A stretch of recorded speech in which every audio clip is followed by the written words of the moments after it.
When rhetoric turns into killing officer talk, that's not protest. That's recruitment. I want you to watch this, then we'll pull the full thread. Hey, for all this shit that be going on with ICE and shit, like how they just be beat motherfuckers' ass and shit, I swear, bro, all this shit will stop. It's just gonna take one motherfucker to just, you know what I'm saying, say, you know what I'm saying, ICE doing something, and it just take one motherfucker to be wrongfully arrested, and they just, hold on, what, shoot their ass, you know what I'm saying?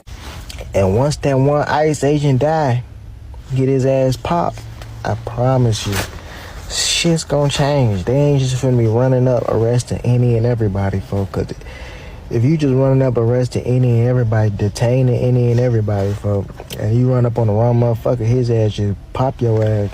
I guarantee you that shit gonna be on the news. They gonna change. There's gonna be some laws and all that change. But until then, bro, they just gonna keep on doing whatever the fuck they wanna do. Yeah, man. Where the YNs at? Y'all trying to kill each other, man? Kill the ICE and niggas, man. Hey, for all this. Oh yeah, that's not activism. That's an open call for blood. And the scariest part, posts like this rack up views before the platform ever flags them. We've reached the point where threatening law enforcement gets clout instead of consequence. Now, the internet, it moves pretty fast, but every time someone acts on that anger, you see the same faces in mugshots and the same excuses. When their masks come off and the cuffs go on, and you actually see the mugshots of these Antifa terrorists, it becomes really apparent really quickly that this is a mental health crisis that we have in this country, and that the best thing that we could do is reopen the asylums and get these creatures off of our streets for our own good. For real, y'all, why did most of those people look like way more inbred, broke versions of Tekashi 6ix9ine? Those are the soldiers of the far left, though, and the left keeps claiming that they want to have some sort of new civil war. There ain't enough SSRIs in the world for all that shit. When their masks come off... Every single one of these arrests could have been preventative leadership enforced the law equally. Instead, it's turned into a meme cycle. Outrage, arrest, bail, repeat. Mental health crisis is not. Portland's chaos is being treated like a punchline.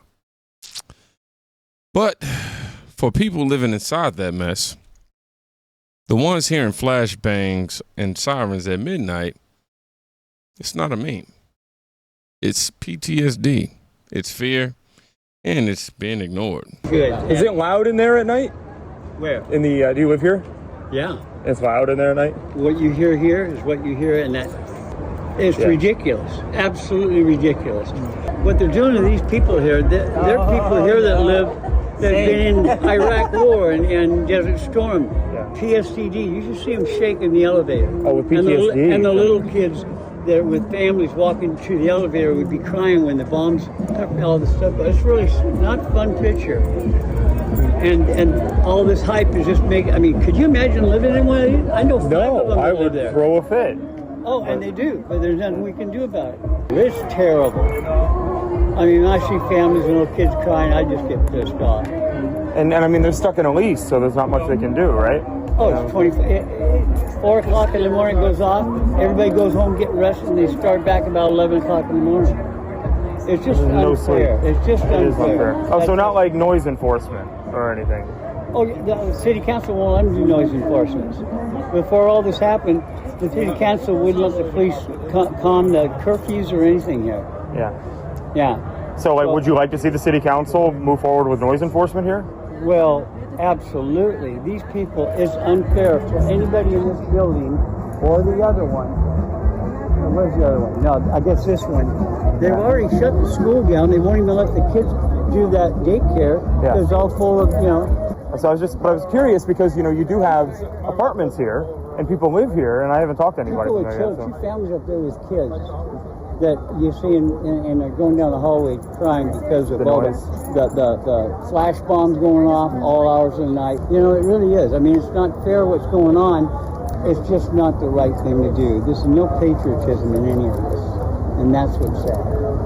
So I guess if they enforce, like, I mean, I don't know, if the city council, like, aren't the residents suing, or? Well, we tried to shut it down, and they won't do anything about it. And so it's only gotten worse, really. It seems. Oh, Yeah, I mean, can you imagine? And it gets more now, especially on Friday and Saturday nights. It gets really bad. But I mean, just think of the people living here trying to put up with these loud... Oh, no, I can't. I wouldn't be able to do it. No, I already told them. I said, I don't know how long I'm going to be able to stay here anymore. This is just getting too much. Will they let you out of the lease, or...? I don't know. I haven't checked. We're not a lease. Yeah, no, it isn't. It's just a month-to-month thing. Oh, okay. And which is great. They're good here. Yeah. They won't do anything towards this, though. They're neutral. They don't want to have anything to do. They want to recommend this or anything. They want to just stay so it's not political for you. Right. Imagine serving your country, coming home and reliving combat because your city refuses to enforce curfews. Veterans with PTSD, families who can't sleep, and every morning is back to business as usual. This isn't protest. It's negligence from the top down. And yet, somehow, these encampments keep coming back like clockwork, which raises one question. How? Seriously. How? Who's funding, who's supplying, and organizing this thing? Oh, shit. Thank you for the donation, Kyle. You're awesome.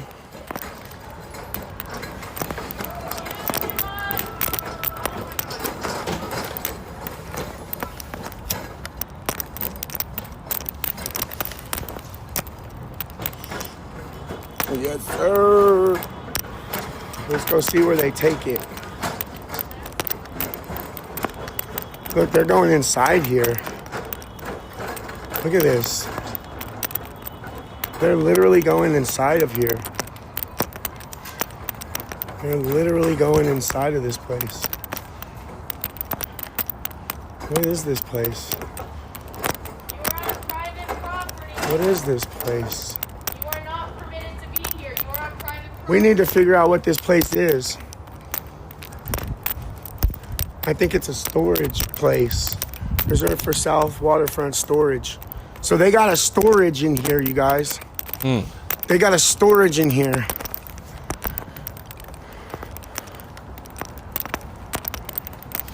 They got a storage in there.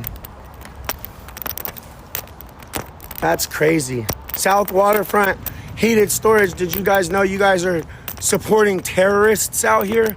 You guys have literal terrorists bringing shit into your company. You better you better do something about that before Trump comes after these people. Yeah. So there's your answer. Hidden infrastructure. Storage unit full of protest gear stashed a block from the ICE building. You can call it mutual aid, but when you're stockpiling in secret next to a federal site, that crosses a line. And just when you think it stops there, wait till you see what road in next. But first,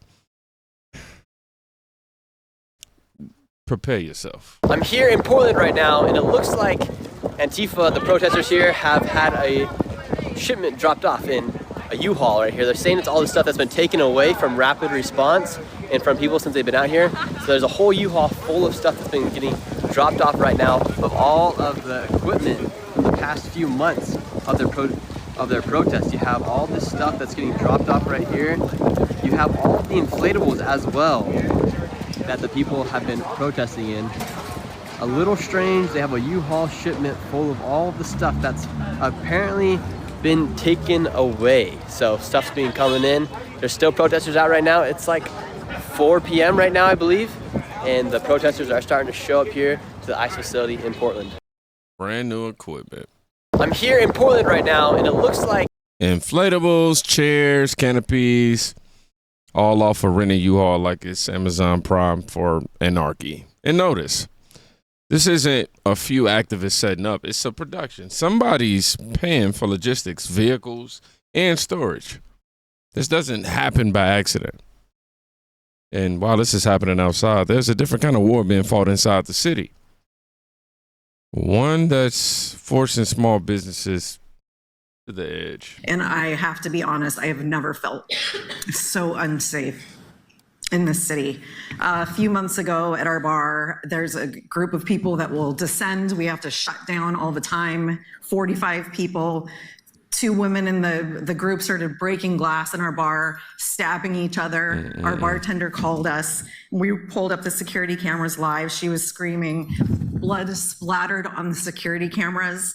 The police came, no name was taken, no report, no accountability. And it's not an isolated incident. We've had people that have been 86, they come back with guns in hand, standing a foot off of our sidewalk for hours every single weekend. Every single weekend. Our staff is terrified. We've endured break-ins, vandalism. We've been held up by gunpoint. And it feels like no one is coming. What is going to happen? How is this acceptable? We need more trained police officers. We need them, like a ton. We are small business owners. We are the heartbeat of Portland, and we are hanging on by a thread. And within weeks, all I see is the coffee shop leaving. Everybody's leaving. I'm like, where are you going? We're leaving Portland. We're out of here. This is seriously life or death. For our employees, for our customers, for my family. If my husband or one of our bartenders ends up killed, or a customer, who is going to be accountable for this? For the first time, we are seriously talking about leaving Portland, selling the building we own, a legacy we have hoped to pass to our children. But at this point, I don't even know if we could sell it. I mean, nobody can sell commercial property right now. It's ridiculous. This is not politics. This is an emergency. We are out of time. We needed help yesterday. We need help or we are going to die. We simply don't have enough police. In the private sector, we are spending tons on private security. And if it went away, it's the equivalent to losing almost 200 officers. There is not a thriving region in this country with a dead or dying downtown. The losses are mounting and have been ignored for way too long. We are now at a tipping point.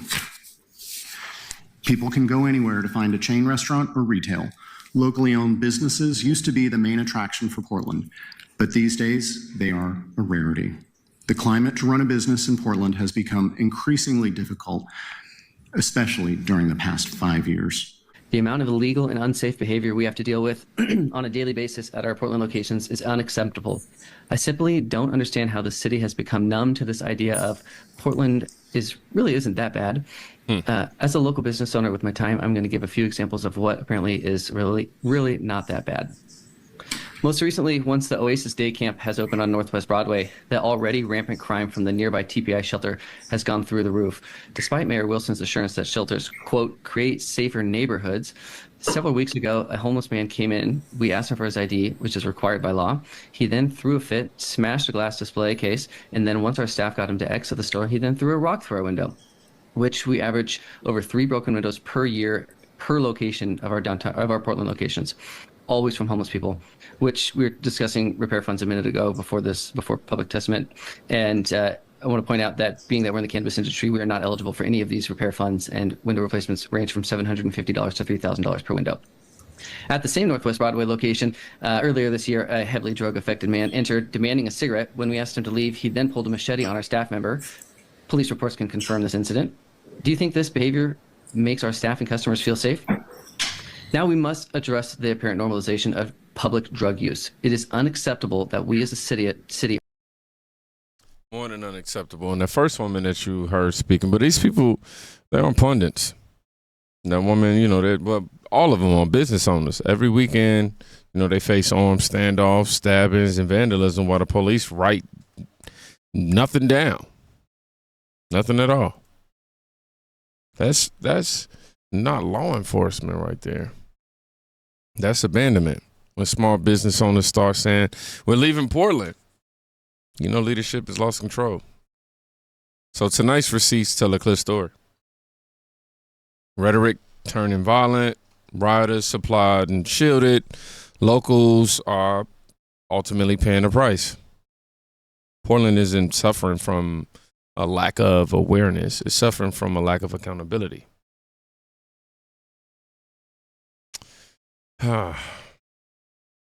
So, if you made it to the end of this video, let's put life or death. Y'all be safe. Go check on a friend today. You can quite literally be saving their life. Peace.